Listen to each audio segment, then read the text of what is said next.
Stocks plummet as fears of a trade war loom, with China ordering billions in tariffs. Iowa's governor says something needs to change. They get worried about not being able to get up. Preventing the leading cause of fatal and non-fatal injuries in the elderly, falling.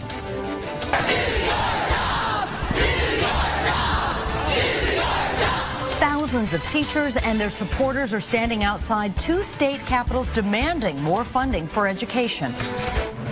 You're watching KCRG-TV9, now from your 24-hour news source. This is KCRG-TV9 News at 5.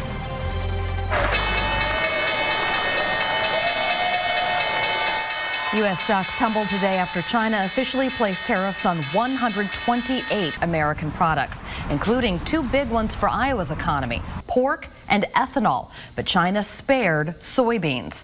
Now, those tariffs are a direct response to tariffs that President Trump imposed on Chinese-made steel and aluminum.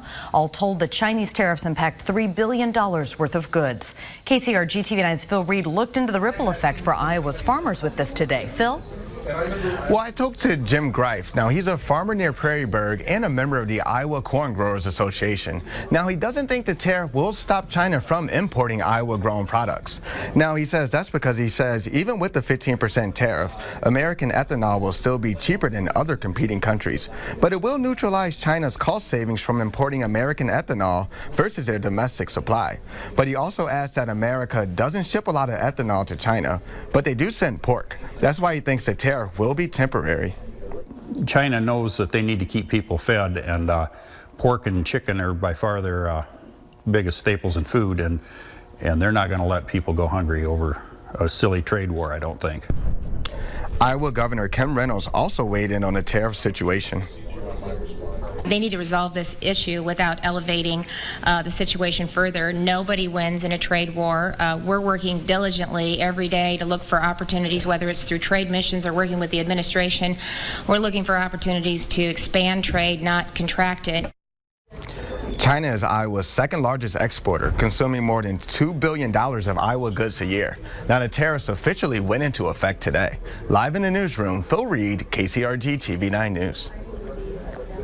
Turning to weather, and it is downright cold out there. This is a live look from our Cedar Falls City Cam. It looks more like an evening in January than the beginning of April, Joe. And it feels that way. In fact, temperatures for the next 9 days to 2 weeks look like they will stay on the chilly side. And every now and then we have some wintry precipitation to deal with. Upper 30s near 40, but that wind, generally east or southeast, putting a chill in the air at about 15 to 20 miles per hour. Your first alert zone cast as we head through tonight still looks fairly quiet. For the evening hours, we're down near 33 in Dubuque. There'll be a chance of rain or light snow late. The east winds will hold at 5 to 10. That rain or snow develops a little sooner near Waverly and Waterloo, probably around midnight to 3 a.m. East winds at 5 to 10. Cedar Rapids down to 34, as well as Vinton. Some scattered light rain and snow showers and not much precipitation south. About 35 Iowa City, 36 in Kelowna. You'll get your chance as we head through our Tuesday. In fact, as you take a look, a winter weather advisory along and north of Highway 20 until you get to Decorah and Charles City.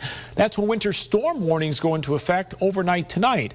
What type of precipitation and how much we'll see, that's coming up. Thank you, Joe.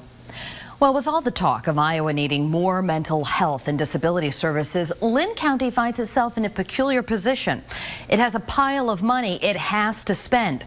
KCRG-TV9's Dave Franzman is live at the Linn County Administration Building. And Dave, in a time of tight tax dollars, how did the county wind up with a surplus in mental health funding? Beth, the answer is actually a variety of ways. Now, the county always puts a mental health levy on the county property tax bills, and Linn County has levied the maximum amount. That's about $8 million a year. It's regulated by the state. But under the new regional system of providing mental health services, the yearly cost of the county is actually running about $1 million a year less than that. And that's led to a surplus of about $11 million here in Linn County. Now, last year, state lawmakers told counties running budget surpluses they needed to cut back on the amount. Linn County supervisors proposed sharing the surplus with groups that serve those with mental and physical disabilities. Now, one project proposed by Discovery Living calls for refurbishing new homes to better serve an aging population with limitations. this is one time. I call it the Halley's Comet. It will never see anything like this really ever again, where we have some surplus dollars that are required of us to be spent down on services. All the service providers have proposed projects to use up surplus mental health dollars in the total of amount about $2.3 million. Lynn County supervisors should decide who gets the funding request this coming Wednesday. Now, tonight at 6, we'll tell you why some of these providers say that surplus mental health money could really be make or break for some of these projects. Live in Cedar Rapids, Dave Fransman, KCRG-TV9 News. Thanks, Dave. In a TV9 News follow-up tonight, former Cedar Rapids Mayor Ron Corbett could find out tomorrow if he will get onto the primary ballot. A Secretary of State's office panel found Corbett was 8 signatures short of making the Republican gubernatorial primary ballot in June. But he's fighting that. And TV9 will be there tomorrow as a Polk County judge hears Corbett's argument. That's tomorrow morning at 11:45.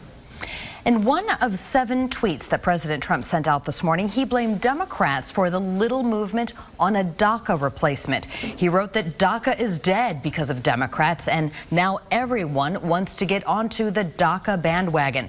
DACA, of course, protects young immigrants who came into the U.S. illegally as children from deportation. And the president continued this theme during today's Easter egg roll.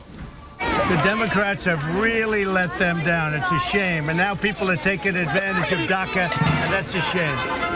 It should have never happened. Democrats offered $25 billion for the president's border wall in exchange for a pathway to citizenship for those dreamers. That's also what they call those in the DACA program.